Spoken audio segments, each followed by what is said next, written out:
Moms,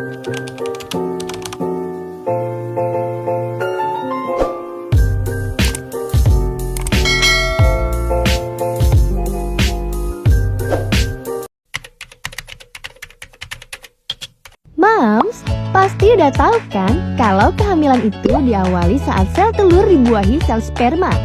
Sel telur yang sudah dibuahi sperma ini kemudian berubah menjadi embrio.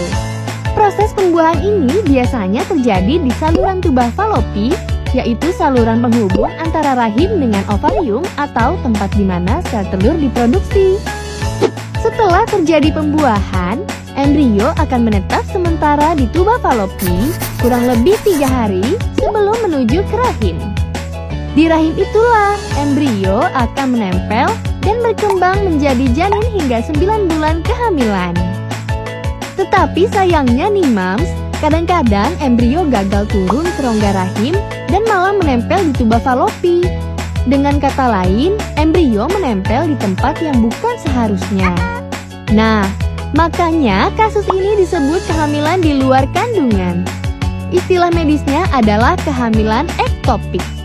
Karena menempel di tempat yang salah nih moms, maka tubuh moms akan bereaksi untuk mencoba mengenyahkan si embrio ini. Reaksi tubuh ini akan menghasilkan gejala. Misalnya, moms merasakan nyeri hebat pada perut bagian bawah, biasanya terjadi pada satu sisi. Moms mengalami perdarahan tidak normal dari vagina.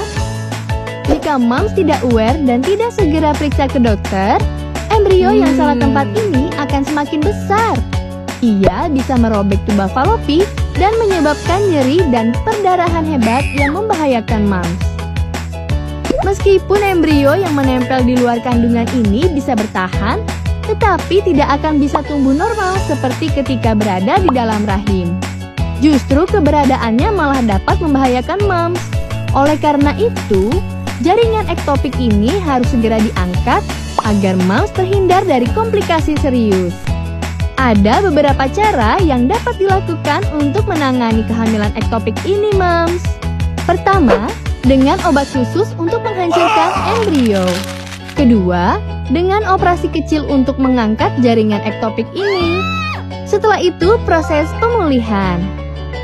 Kehamilan ektopik bisa dicegah dengan moms rutin melakukan cek ke dokter sejak sebelum hamil.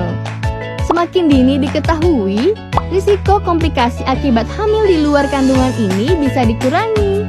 Moms juga disarankan untuk melakukan gaya hidup sehat agar terhindar dari infeksi organ reproduksi, menghindari asap rokok, berhubungan seks dengan aman.